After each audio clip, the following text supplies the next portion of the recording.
안녕하세요. 신답교회 김희구 목사입니다. 우리 신답교회도 오늘부터 온라인 성경 공부를 시작하게 되었습니다.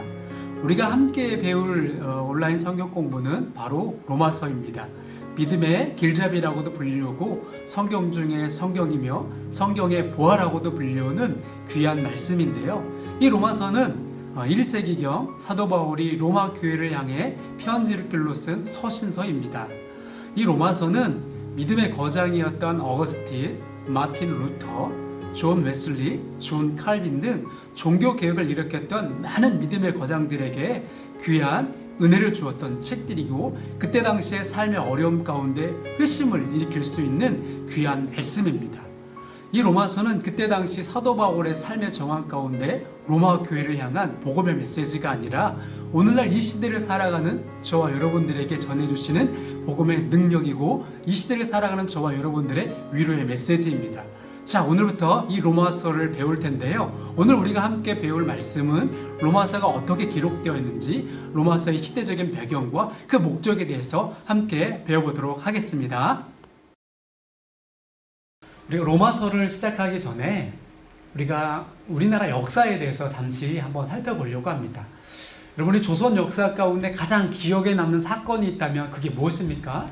아마 이 사건이라고 여러분 모두 다 이구동성으로 이야기할 것 같아요. 바로 임진왜란이지요. 우리가 이 임진왜란 하면 생각나는 인물이 있습니다. 바로 누구인가요?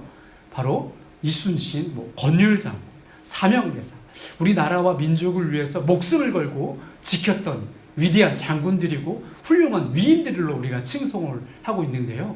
또한 이 임진왜란을 통해서 또 한 사람의 인물을 기억해야 되는데, 그게 바로 도요토미 히데요시지요. 이 도요토미 히데요시는 굉장히 큰 야망을 갖고 있었습니다. 조선을 넘어서 명나라를 정복하여 인도까지 세계 정복을 꿈꾸었던 인물이기도 합니다. 이렇게 해서 우리나라 한양과 평양성을 무려 2달 만에 정복을 하게 되는데요. 이 정복을 멈춘 인물이 바로 이순신 장군이지요. 이 이순신 장군이 이 한산도 대첩에서 일본군을 무찔렀기 때문에 일본군은 다시 후퇴하여서 다시 고국으로 돌아가게 됩니다. 그런데 이 2년 뒤에 이 정유재란을 통해서 이 일본군이 무려 14만 명의 군대를 동원하여서 다시금 우리나라를 정복하고 우리나라를 통해서 다시 세계 정복을 꿈꾸는 그런 사건을 벌이게 되는데요. 이 정유재란을 통해서 이 도요토미 히데요시는 전라도의 이 보급 통로를 장악하여서 다시금 자기 보급을 확보하고 그 보급을 확충해서 다시 전쟁에 참여할 수 있도록 하려는 의도를 갖고 있었습니다. 우리가 이 정유재란에서 한 가지 짚어봐야 될 역사적인 사건 가운데 하나가 이 칠천량 해전이잖아요. 이순신 장군은 이미 이 14만 명의 이 왜군들이 우리나라를 침략한다는 사실을 알고, 아직은 우리가 전쟁할 때가 아니라고 좀 더 채비를 갖추고 일본의 계략을 잘 파악한 다음에 전쟁에 참여하자고 건의했지만, 선조는 이 일본군에 의해서 그 거짓 정보를 듣고 무조건 일본과 맞서 싸우라고 강압하게 되지요. 이순신 장군은 여기에 맞서서 반대를 하였더니 결국 어떻게 됩니까? 이순신 장군을 오히려 모함해서 그를 죽이려고 했어요. 결국에는 이 이순신 장군은 전쟁에 참여하지 못하고 원군이 대신 이 전쟁에 참여해서 참패를 당하게 됩니다. 그러고 나서 이 참패를 겪고 난 다음에 다시 선조는 이순신 장군을 불러서 백의종군하게 시키지요. 그러면 이 이순신 장군은 이 패전한 이 조선 수군을 향해서 뭐라고 합니까? 그에게 남겼던 아주 유명한 명언이 바로 이거죠. 아직 신에게는 12척의 배가 남아 있습니다. 이 유명한 말을 하고서 그 조선 수군들을 다 한데 모아서 마지막으로 이런 말을 남기잖아요. 죽기를 각오하면 살 것이요, 반드시 살고자 하면 죽을 것이다.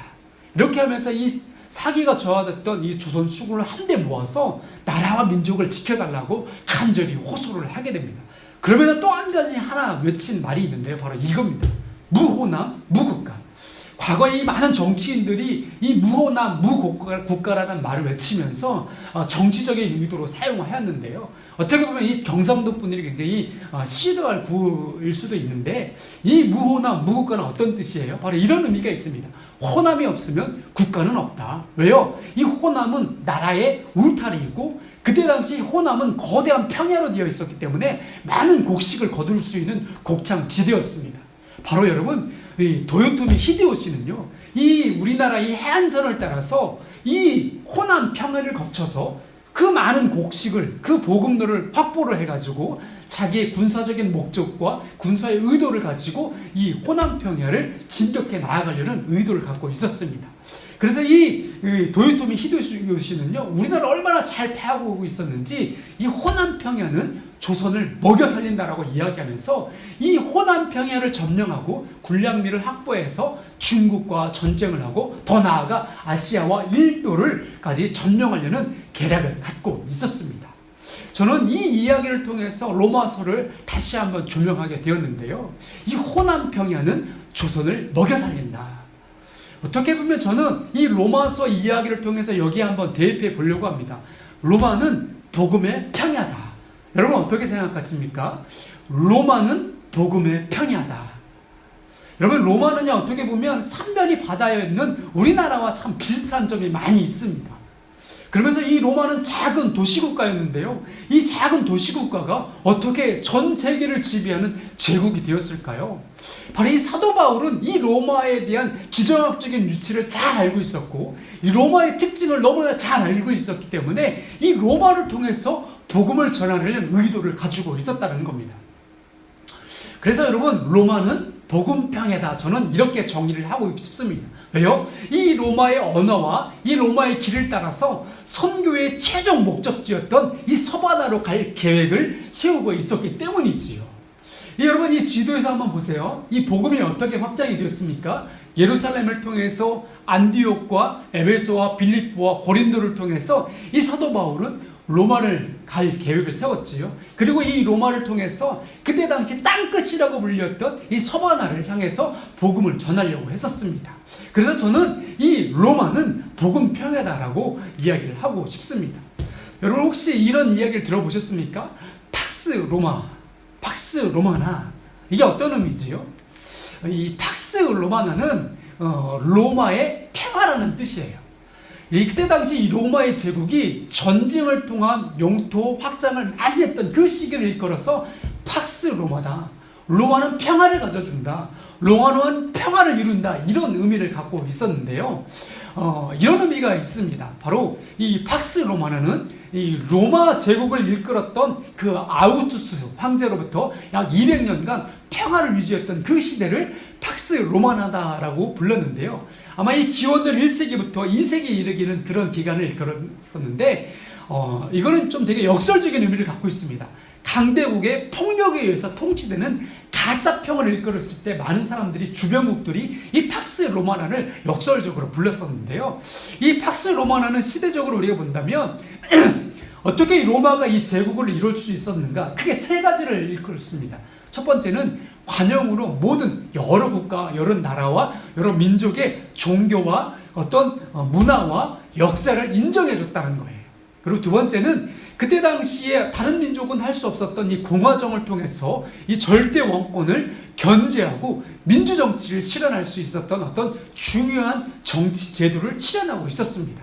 그리고 또 한 가지는 이 법과 질서를 잘 발달시켜가지고 시민의식을 발달시켰던 거죠. 이것이 이 로마 제국을 이루었을 수 있는 아주 중요한 계기라고 말합니다. 그래서 저는 이런 이야기를 하고 싶어요. 무라마, 무복음이다. 여기 라마가 무슨 뜻이에요? 이 로마의 한자입니다. 로마가 없었다면 복음을 전할 수 없었다. 저는 이렇게 이야기하고 싶습니다. 사도 바울은 아마 이렇게 회고를 했었을 것 같아요. 이 로마서를 기록하면서 로마가 없었다면 아마 세계 선교, 서바나까지 선교를 이뤄가는 데는 아마 불가능하지 않았을 것인가. 아마 사도 바울은 이렇게 회고를 하지 않았을까 생각을 해봅니다. 왜요? 로마는 그때 당시에 이 헬라어라고 하는 그리스 로마어를 통해서 세계를 정복할 수 있는, 언어를 통일해가지고 세계를 하나로 만들 수 있는 중요한 역할을 했었고요. 두 번째로 이 길을 잘 만들었습니다. 길을 잘 가꿔놨기 때문에 이 그리스 로마 시대에 이뤘던 그 문화와 그 길을 통해서 그들이 세계를 정복할 수 있는데 아주 중요한 역할을 했었다는 거죠. 저는 이런 의미에서 사도 바울은 이 헬라어 성경, 이 성경을 기록하여서 세계적으로 보급하는 데 아주 중요한 역할을 했었고요. 이 언어가 하나로 되었기 때문에 복음을 전하는 데 아주 쉬웠다는 거예요. 두 번째는요, 이 길을 따라서 복음을 전했다는 겁니다. 이 로마인들이 정복했던, 이 로마인들이 그 정복을 통해서 제국을 이루어가는 그 길을 통해서 이 로마인들이 그 길을 따라서 사도 바울은 복음을 전하는 선교의 통로의 역할을 잘 톡톡히 했다는 겁니다. 그러면서 여러분, 우리가 그렇다면 사도 바울이 로마를 기록한 목적이 무엇일까요? 그 첫 번째 이유는 바로 예수님의 지상 명령입니다. 사도행전 1장 8절에 보면 뭐라고 되어 있습니까? 오직 성령이 너에게 임하시면 어떻게 되죠? 너희가 권능을 받고 예루살렘과 유다와 사마리아와 땅끝까지 이르러 내 복음을 전하라. 내 증인이 되라. 이렇게 말씀합니다. 여기서 말하는 땅끝은 어디냐면 바로 서바나, 오늘로 말한다면 스페인을 말합니다. 사도행전 1장 8절의 말씀, 오직 성령이 너희에게 임하시면 너희가 권능을 받고 예루살렘과 유다와 사마리아와 땅끝까지 이르러 내 증인이 되라. 사도행전 1장 8절의 말씀인데 예수님께서 마지막 부활 승천하시면서 하신 말씀이죠. 지금 이 지도에 나오는 이 사진, 여기가 바로 예수님의 승천했다고 말하는 그 장소입니다. 지금은 저렇게 예수님 승천 기념교회가 있는데요. 그때만 하더라도, 이 초대교회 당시만 하더라도 저 돔과 같은 지붕 형태가 없었다고 합니다. 왜요? 예수님이 다시 곧 재림하신다는 것을 상징하고 부활하신다는 것을 상징하기 때문에 이 돔이 없었다고 하지요. 그런데 저게 전쟁으로 해서 다 무너지고 다시 저렇게 지어진 거라고 합니다.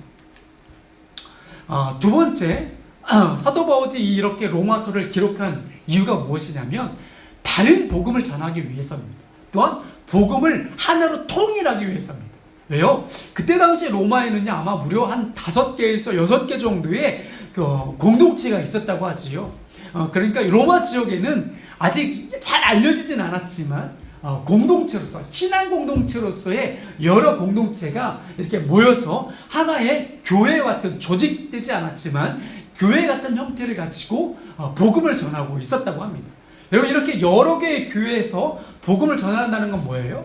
아마 서로 다른, 조금씩 뭔가 내용과 모양이 다른 어떤 내용을 가지고 교회 안에 통일되지 않은 복음의 내용을 가르치고 있었다는 거지요.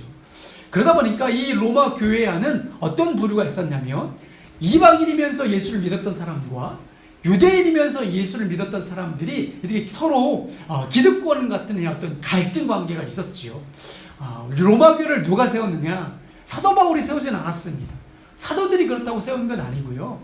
아마 역사적으로 이렇게 되돌아보면 로마교를 누가 세웠냐라고 되돌아볼 때 로마교를 세운 사람들은 아마 초대교회 때 오순절 성령 감능 사건을 통해서 많은 사람들이 예루살렘을 방문하였고 그 예루살렘에 방문했던 유대인들이 이 로마 교회에 가서 다시 로마 지역에 되돌아가서 자기들끼리 아마 이 조그만 공동체를 이루어가며 믿음의 형태를 키워가서 그것이 하나의 교회, 오늘날 우리가 말하는 로마 교회가 되지 않았나 이렇게 역사적으로 보는데요. 이렇게 이 로마 교회 공동체 안에 처음에 유대인이면서 예수를 믿었던 사람들이 처음에는 조그만 공동체로서의 어떤 하나의 교회 모델로서 이렇게 자리를 잡고 있었는데 이방인들이 차츰차츰 서로 이렇게 모여서 하나의 공동체를 이루어가면서 그 공동체 안에는 어떤 작은 문제들이 있었습니다. 그런 어떤 문제들을 하나로 통일하기 위해서 사도 바울은 이 로마서를 기록하지 않았나 역사학자들은 그렇게 이야기를 하는데요. 그리고 세 번째, 사도 바울이 이 로마서를 기록한 목적은 뭐냐면 이렇게 로마 교회 공동체 안에 작은 문제들을 하나로 해결하고 난 다음에 이 로마 교회를 발판으로 해서 서바나, 예수님께서 말씀하셨던 그 땅끝까지 이르러 복음을 전하라고 하는 세계 선교를 목적으로 하고 이 로마 교회를 발판으로 해서 이 세계 선교에 도움을 받으려고, 다시 말한다면 로마 교회로부터 자신을 세계 땅끝까지 복음을 전하는 데 있어서 복음을 파송해 줄 수 있는 교회로서 부탁을 요청하려고 하는 어떤 그런 선교사 지원 요청과 같은 그런 목적을 가지고 있었습니다. 그래서 사도 바울은 로마서 15장에 보면 이런 말씀을 하고 있는데요. 이제는 이 지방에 일할 곳이 없고 또 여러 해 전부터 언제든지 서바나로 갈 때에 너희에게 가기를 바라고 있었으니, 그러니까 사도 바울은 로마 교회를 통해서 서바나에 가고 싶었습니다. 서바나에 선교를 하고 싶었던 거예요. 그래서 이 로마 교회의 어떤 문제를 잘 해결해서 이 로마 교회를 하나로 만들어서 자신을 서바나로 파송해 줄 것을 요청하고 있었다는 거지요. 그런 의미 가운데 우리가 세 가지 이 기록 목적을 다시 한번 정리해 본다면, 사도 바울이 로마서를 기록한 목적이 뭐라고요? 이 로마 공동체 안에 흩어진 복음을 하나로 통일시켜 주는 거예요. 그리고 두 번째는 그 공동체 안에 다양한 민족에게 전도할 기회를 제공하기 위해서였습니다. 그리고 세계 선교의 후원을 요청하기 위해서 사도 바울은 이 로마서를 기록했다고 여러분 이해하시면 되겠습니다. 그러면서 저는 한 가지 말로 이 로마서를 정리한다면, 바로 로마서는 사도 바울의 선교 지원서라는 거예요. 로마서는 선교사 지원서라고 여러분이 이해하시면 되겠습니다. 자, 그러면 이 로마 교회의 상황은 어땠을까요? 이 로마 교회가 왜 사도 바울은 이 로마 교회를 이렇게 편지로 이렇게 글을 쓸 수밖에 없었을까요? 우리가 이 로마 교회 상황을 한번 되돌아보도록 하겠습니다. 사도 바울은 아직 이 로마서를 쓸 때는요, 이 로마 교회를 가지 못했습니다. 로마 교회에 대한 이야기만 들었을 뿐이지 로마 교회를 한 번도 경험해 본 적이 없어요. 사도 바울은 이 사도행전을 통해서 우리가 알 수 있듯이 끊임없이 로마를 가고 싶었어요. 왜요? 아까도 얘기했던 것처럼 이 로마 교회를 통해서 어디를 가고 싶었다고요? 서바나에 가고 싶었던 거예요. 그래서 이 사도 바울이 고린도 지역에 복음을 전할 때에 많은 사람들이 로마에서 고린도 지역으로 되돌아왔습니다. 그러면서 이 로마 교회에 대한 이야기를 듣고 사도 바울은 무척 가고 싶었던 거예요. 그래서 이 고린도에 있을 때 이 로마 교회에 대해서 기록을 하게 됩니다. 어떤 일이 있었느냐? 바로 사도 바울이 고린도 지역에 있었을 때 약 AD 49년경에 그때 당시 로마 황제가 누구였냐면 글라우디오라는 황제가 로마의 4대 황제로 등극을 하게 됩니다. 그때 당시에 성경에도 보면 이 글라우디오라는 황제가 되었을 때에는 그때 당시 유대를 비롯해서 그 지역에 큰 흉년이 들게 됩니다. 그러면서 또 한 가지 문제가 있었는데요. 그때 당시에는 이미 예수님께서 부활 승천한 이후에 시간이 많이 흘렀어요. 그러다 보니까 여러분, 유대인이면서 예수를 믿고 복음을 영접했던 많은 이방인들이요, 기하급수적으로 많이 부흥을 하게 됩니다. 그러다 보니까 어떤 문제가 생깁니까? 유대인들이 이 예수를 믿었던 사람들을 시기하고 모함하게 되지요. 그러면서 예수님의 부활에 대해서 거짓말이라고 유언비어를 터뜨리게 됩니다. 여러분, 마태복음에 보면 28장에 예수님의 무덤 사건이 나오지요. 그 무덤이 어떻게 되죠? 빈 무덤 사건입니다. 예수님의 무덤이 텅 비었죠. 부활 승천한 이후에 그 텅 빈 무덤을 보고 어떻게 합니까? 유대의 지도자들이 거짓 유언비어를 터뜨리죠. 그 병사들을 돈을 주고 뇌물을 주어서 예수님의 제자들이 예수님의 무덤을 훔쳐갔다라고 이렇게 거짓 유언비어를 터뜨리지요. 그러면서 이것이 하나 그때 당시에 큰 문제가 되었는데요. 유대인들이요, 곳곳에 이 예수님의 무덤들, 예수를 믿었던 많은 사람들의 무덤을 곳곳이 이렇게 회파하면서 어떤 고의적으로 훼손하는 사건을 벌이게 되게 됐죠. 유대인들이 곳곳에서 이렇게 소요를 벌이게 됩니다. 그래서 이 글라우디오라는 이 임금 황제는요, 이 나사렛 칙령을 통해서 이런 어떤 그때 당시 어떤 사회 문제를 해결하려고 하나의 칙령을 내립니다. 도대체 이 유대인들로 하여금 그 시체를 훼손하거나 무덤을 함부로 훼손하지 못하도록 이렇게 칙령을 내리게 하지요. 아까도 말씀드렸던 것처럼 마태복음 28장에 이 사건을 계기로 해서 글라우디오 황제는 유대인들의 그 무덤을 함부로 훼손하지 못하게 하는데요. 역사적으로 볼 때 왜 이런 사건들을 벌입니까? 바로 예수님의 부활 사건이 하나의 유언비어가 아니라 그때 당시에는 큰 충격적인 역사적인 사실이라는 것을 증명해 보여주고 있다는 거예요. 그때 당시에는요, 유대인들과 그리스도인들이 서로 적대 관계였어요. 왜요? 유대인들은 그리스도인들을 이제 이단이라고 정죄를 하게 되죠. 유대교를 오염시키는 전염병과 같은 사람들이라고 모함을 하고 예수님의 부활을 부인하지요. 그러면서 이 사도 바울의 전도, 선교 여행을 적극적으로 방해하는 사람들이 누구냐? 바로 유대인들이었습니다. 반면에 그리스도인들은요, 이런 유대인들을 저항하게 되지요. 그러면서 이 유대인들이 주장하는 율법으로만 구원을 받을 수 없다. 할례로는 구원을 받을 수 없다. 뭐예요? 예수 그리스도를 믿음으로 말미암아 오직 복음으로 말미암아 구원을 받을 수 있다고 주장을 하면서 전도를 하게 되는 거예요. 그러면서 예수님의 부활과 예수님의 십자가 사건을 증언하게 되지요. 그러면서 이 사도 바울의 전도를 적극적으로 후원을 하게 됩니다. 그러다 보니까 그때 당시에는 이 유대인들과 그리스도인들이 서로 충돌할 수밖에 없는 시대적인 배경을 갖고 있었고, 이렇게 유대인들과 그리스도인들이 자꾸 충돌을 하니까 이것이 되게 못마땅했던 이 글라우디오 황제는 어떻게 합니까? 이 유대인들을요, 이 로마에서 다 추방명령을 내리는 거예요. 그러니까 로마에 있었던 유대인들을 다 추방하게 되니까, 그러면서 이 추방하게 되는 유대인들이 어떻게 되죠? 로마를 떠나서 고국으로 돌아가거나 그 헬라 지역에 머물게 됩니다. 그때 당시 고린도 지역에 있었던 이 사도 바울이 이 고린도 지역에서 만났던 사람이 그래서 누구예요? 브리스길라와 아굴라입니다. 이들이 이 로마 지역에 있었다가 이 글라우디오 황제의 추방 명령에 의해서 고린도 지역에서 만나서 같이 천당 막는 일을 하면서 서로 동역의 관계를 맺게 되는 거지요. 그러다 보니까 여러분 어떤 문제가 생깁니까? 로마에서 교회를 세웠던 이 로마 교회에 유대인들이 싹 빠져나갔어요. 이 유대인들이 교회를 개척했는데 이 유대인들이 싹 추방명령에서 싹 빠져나가고 누구만 나왔어요? 로마 시민권만 갖고 있는 이 이방인들만 남게 됩니다. 그러니까 여러분 이 교회 공동체가 그동안에는 유대인이면서 기독교를 믿었던 사람들 중심으로 교회가 잘 안정적으로 이렇게 부성장했다면, 이제는 그 기득권들이 싹 빠져나가서 이방인들만 이렇게 교회를 세우다 보니까 어떤 문제가 생기는 거예요. 그리고 이 글라우디오 황제가 죽은 이후에 네로 황제가 이제 황제로 등극을 하게 되는데, 네로 황제는요 상당히 포용 정책을 씁니다. 다시 그러니까 흩어져 있던 이방인들을 고국으로 돌아오게 하지. 그러면서 약 5년의 시간이 흐르게 됩니다. 그러면서 이 5년의 시간이 흐르는 동안에 그 유대인이면서 기독교였던 사람들이 다시 로마로 복귀하게 되죠. 그러다 보니까 여러분 이렇게 그 5년의 시간 동안에 이 로마 교회 안에는 어떤 문제가 생깁니까? 이 이방인이면서 기독교인이었던 사람들이 이 로마 교회 안에 어느 정도 기득권의 위치에 서게 됩니다. 어떤 문제가 생깁니까?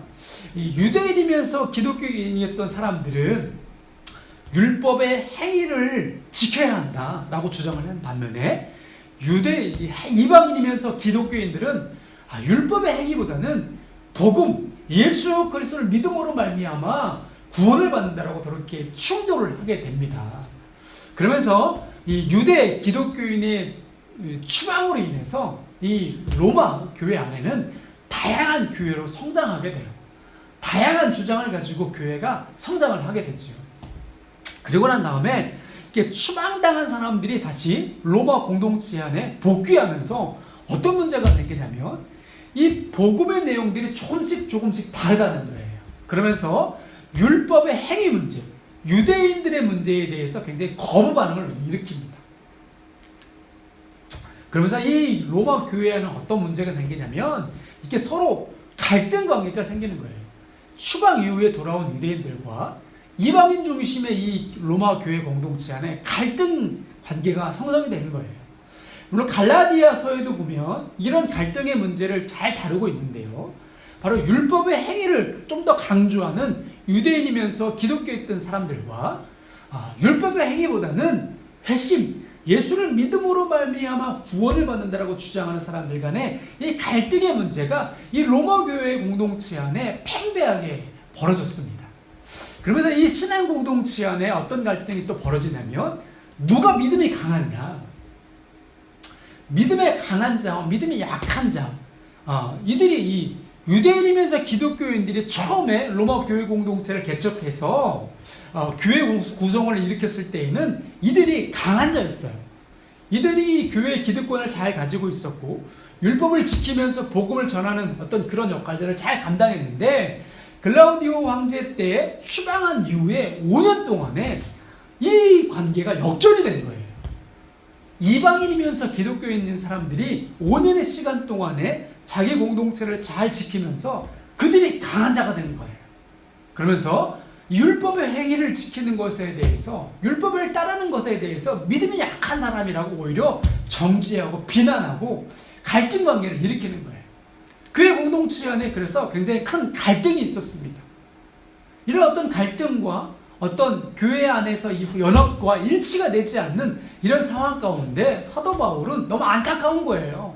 그래서 유대인이면서 기독교인이었던 사람들과 이방인이면서 기독교인이었던 이 두 갈등 관계를 다시 하나로 화해시키는 목적을 가지고 이렇게 로마서를 기록하게 됩니다. 로마서 1장 8절 말씀에 보면 사도 바울이 이렇게 로마서를 기록한 목적에 대해서 이렇게 기록을 하고 있어요. 우리 함께 읽어보겠습니다. 먼저 내가 예수 그리스도로 말미암아 너희 모든 사람에 관하여 내 하나님께 감사함은 너희 믿음이 온 세상에 전파됨이로다. 로마 교회가 이전부터 있었다는 소식을 제가 들었는데요. 여러분들의 그 믿음의 행위가 얼마나 대단한지요. 저 예루살렘 교회, 저 이방 민족 사람들에게까지 잘 전파되었습니다. 여러분들의 그 모든 삶의 모습이 얼마나 모범적인지요. 참 대단합니다. 여러분 참 믿음을 잘 지켰고요. 여러분들의 그 삶이 참 모범이 됩니다. 참 너무나 감사합니다. 이렇게 칭찬하고 권면하고 위로해주고 있습니다.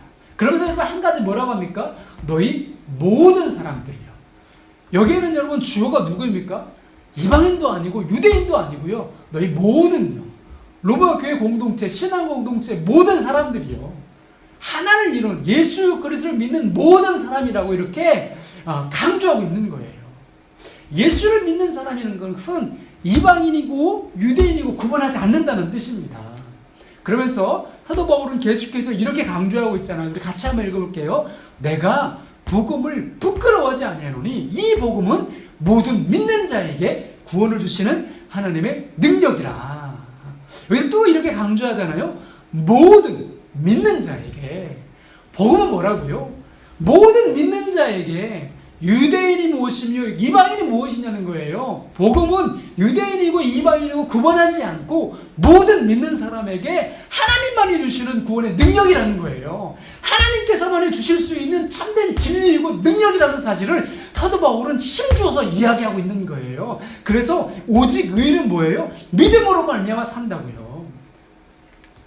그래서 사도 바울은 계속해서 이렇게 말씀합니다. 여러분 우리가 예수님은요 왜 죽으셨습니까? 우리가 범죄한 것 때문에 죽으셨고 또한 우리를 의롭게 하시기 위해서 살아나셨잖아요. 여러분 우리가요 우리를 위해서요 유대인이 아니고 이방만을 위한 것이 아니라 우리 모두를 위해서 예수님은 우리 모두를 구원하시기 위해서 죽으셨고 십자가에서 고난을 당하셨고 우리를 구원하시기 위해서 부활하셨다라고 사도 바울은 강조하고 있습니다. 여러분 여기서 강조하는 주가 뭐예요? 바로 우리라는 거예요. 우리.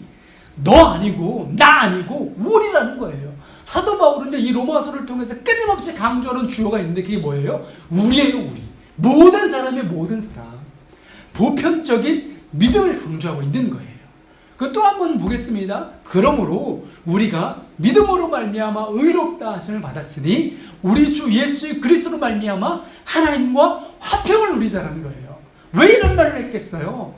유대인이면서 이방인이면서 예수를 믿는 사람들이 한 교회 공동체 안에 서로 갈등하고 있다는 거예요. 서로 싸우고 있다는 거예요. 뭐 때문에요?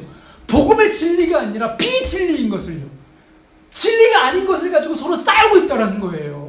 그러니까 여러분 사도 바울이 뭐라고 하고 있습니까? 우리가 믿음으로 말미암아 구원을 받았는데 왜 싸우고 있냐는 거예요. 우리가 하나님 안에서 예수 그리스도를 믿음으로 말미암아 화평을 누리자는 거예요. 하나님과 화목을 해야지, 하나님과 함께 해야지만이 우리 공동체가 서로 하나 된다는 거예요. 그러니까 뭐가 필요하다는 거예요? 믿음으로 하나 되자는 거예요. 우리가 믿음으로 다시 하나 되어서 우리가 하나님의 능력을 회복하자는 거예요. 복음의 능력을 회복하자라고 사도 바울은 주장하고 있습니다. 그래서 사도 바울은 마지막 부분에 이렇게 강조하고 있는 거예요. 우리 중에 누구든지 자기를 위하여 사는 자가 없고 자기를 위하여 죽는 자도 없도다. 우리가 살아도 주를 위하여 죽고 주를 위하여 살고 죽어도 주를 위하여 죽나니 그러므로 사나 죽으나 우리가 주의 것이로다. 여러분 이거 중요한 말씀 아닙니까? 사도 바울이 결론 부분에서 우리가요 우리가 왜 이렇게 살아갑니까? 우리가 왜 살 수밖에 없어요? 우리는요, 더 이상 우리가 나 자신이 내 것이 아니라 누구 것이에요? 우리는 이제 주님의 것이라는 거예요. 우리는 주님의 몸된 교회 하나라는 거예요. 그러니까 우리는 살든지 죽든지 우리가 다 주님의 것이고 우리는 다 주님 안에서 한 몸이고 한 형제고 한 자매라는 거예요. 이것이 무엇입니까? 이게 교회의 기능입니다. 이것이 바로 교회의 사명이라는 거예요.